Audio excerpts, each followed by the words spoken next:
Dear friends, English Literature, Introduction to Poetry, Learning Grief by Kaiser Haq. Short questions with answers. Question 1. Give a short account of the life and works of Kaiser Haq, or write a short note on Kaiser Haq and his works. Answer. Kaiser Haq was born in Dhaka, Bangladesh in 1950. He obtained his BA Honours and MA in English from Dhaka University.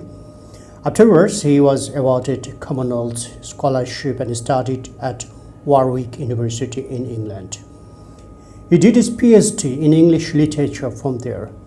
He was a senior Fulbright scholar and Villas Fellow at the University of Wisconsin, Milwaukee in 1986 to 87.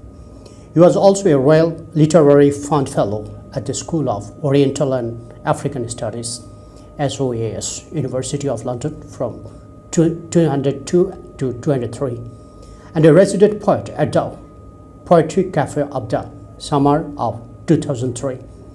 Kaiser Haq was a freedom fighter in the Bangladesh Independence War of 1971 and worked as a commissioned officer, formerly a professor of English at Dhaka University. At present, he is retired. He joined the English department there in 1975. His major works are as follows. His poetical works, Starting Lines, published in Dhaka in 1978, A Little Ado, published in Dhaka in 1978, A Happy Farewell, published by UPL in 1994, Black Orchid, published in Hark Arts, London in 1996. Question 2. In the beginning of Learning Grief, the poet says, a study in contrast. Give a brief account of the contrasting scenes in the poem, or briefly show how the poem Learning Grief is a study in contrast, or what experience of opposite character did the poet have during his childhood. Answer. The poet gives an account of how, I repeat it please. The poet gives an account of two experiences of opposite nature during his childhood.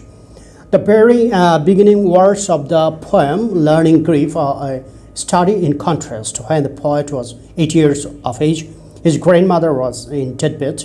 One night he was dragged out of his bed to hand a glass of water to his dying grandmother. He did so, and when he went back to sleep, when he woke up, she was already dead. Relatives were mourning, and Maulvis were reciting the Holy Quran, and the neighborhood friends of the poet were saying words of sympathy for the poet's father, who was red-eyed and with grief. But the poet did not feel any grief at all. To him, the whole scene was only one of novelty. The clock of his life did not stop at all. But the second occasion was of different nature for him. His sister died of winter pneumonia. He was profoundly shocked and could not pay any attention to his studies. His school hours were like those of penitence. His classmates frolicked away that time, but he felt extremely lonely. The clock of his life did indeed stop, till one day he could crack a joke and restarted his life. Question 3. Explain with reference to the context. I remember feeling nothing except that the whole scene was novel. Answer. These lines occur in the poem Learning Grief, written by famous Bangladeshi poet Kaiser Haq. In the lines quoted, the poet refers to his childhood experiences of feeling at the death of his grandmother when she was 8 years old. One night he was dragged out of his bed to hand over a glass of water to his grandmother, who was about to die. He did hand it to her. His grandmother drank the water and he went back to sleep. When he woke up, he saw a scene of mourning. His grandmother was already dead. Relatives had come and were mourning. Maulvis came and they were reciting the verses from the Holy Quran. The poet's neighborhood friends came and they were sympathizing with his father, who was red-eyed because of his mother's death.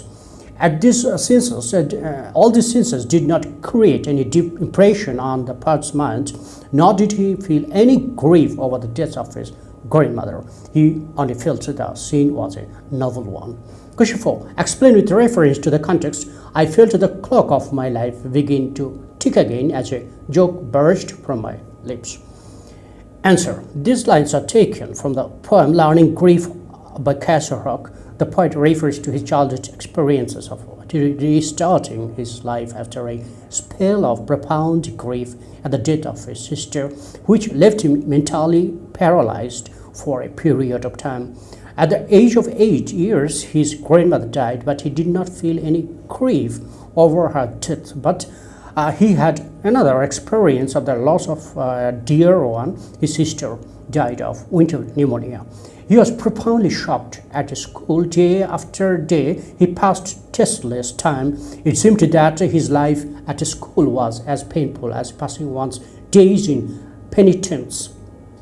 The clock of his life seemed to have stopped. He watched his classmates at play or frolicking their time away. He felt he would never feel any joy again. But after a period of suffering in this way, one day he was suddenly able to crack a joke and laugh.